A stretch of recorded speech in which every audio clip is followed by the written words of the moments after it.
Hi, my name is Abby Reid, and this is my video essay. What is my study about?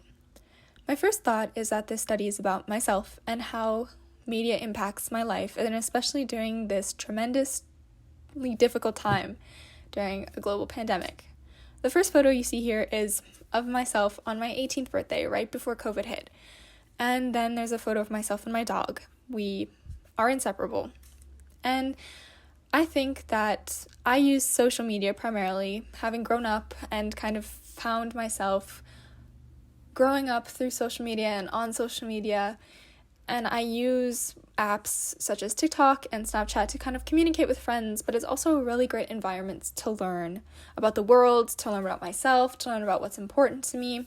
And I find that I use it a lot to kind of amplify my views and how I feel about certain issues, especially throughout this pandemic. It's really shown me how big of an impact that the social media in general can have on issues like the protests and other things that happened throughout this crazy year and a half. So I think that my study focuses primarily on how I've used that to my advantage and how I've seen it affect my everyday. What are my biases? I am a 19-year-old, predominantly white, with a bit of First Nation, Canadian female. I do have certain biases that I am aware of, and there are some that I could potentially not be aware of.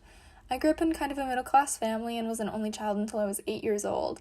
So I was very quiet and had kind of a normal childhood, but I try my best to check myself, especially when it comes to being biased or like seeing injustices, or when my friends or family do something that I'm not comfortable with. I try to speak out about it and make sure that they know, like, hey, that's not cool, or, oh, I don't think I really believe in that. Maybe that's just what society says I should be thinking. And there are some times when men speak about women's issues that I'm kind of wary about their opinions, which is like, okay, I guess, but it's something that I need to work on because not every man is a misogynist. Not every man contributes to the patriarchy, even though they do benefit off of it, such as I benefit off of white privilege, and it's good to realize these kinds of things because if you didn't realize them, how would you ever be able to fix them? And I find myself at work as a cashier and as a cosmetician sometimes being wary of people of color, but then I remember, why should I be wary of them if they're not doing anything? And that's something that I think a lot of people need to start doing, is checking themselves. Just because you think something first off doesn't mean that's what you really feel. And I think that's something I have to keep reminding myself, is that it's not about what I first think, it's about what I do about it. Pictures of it here. And a closer picture of my desk. It's a little cluttered, but I usually like to keep snacks and books around so I don't get bored when I'm writing reports or doing online studying. And then there's a close-up of my computer. It's my MacBook Air that I've had for about 3 years. It's probably my favorite thing that I use, one of my most used devices as well. And this is also how I organized my data, as in the next photo you can see that I have a Google Drive where I keep all of my classes in each folder.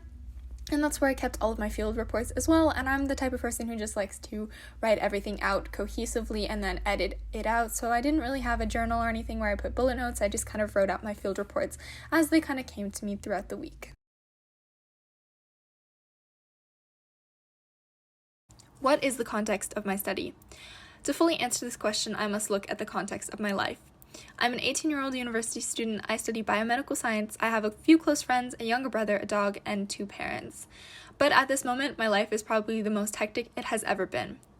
I live in a world full of confusion, division, fear, and separation. This is seen with the environmental struggles we have, political division, and societal injustices that just don't seem to stop. One of the most important things in our daily lives is the internet, but with it, it brings so much negativity. There are so many consequences to posting, following, sharing, subscribing, and reposting. The only way to avoid that is to be a hermit, but I don't really want that. Not to mention the constant pressure put on my younger generation. We have so much power, yet we're not sure what to do with it. Everyone says they're going to change the world, but how do we do that if we don't even know the kind of world we live in? What does my final coding chart look like? Here are a few screenshots of my final coding chart, and as you can see, It goes on for a long time in the emotional category. I would say that I used mostly emotional words, platforms, and different types of media. What types of patterns and or anomalies did I find in my data? I noticed that I am a very emotional person, and that transcended into my reports.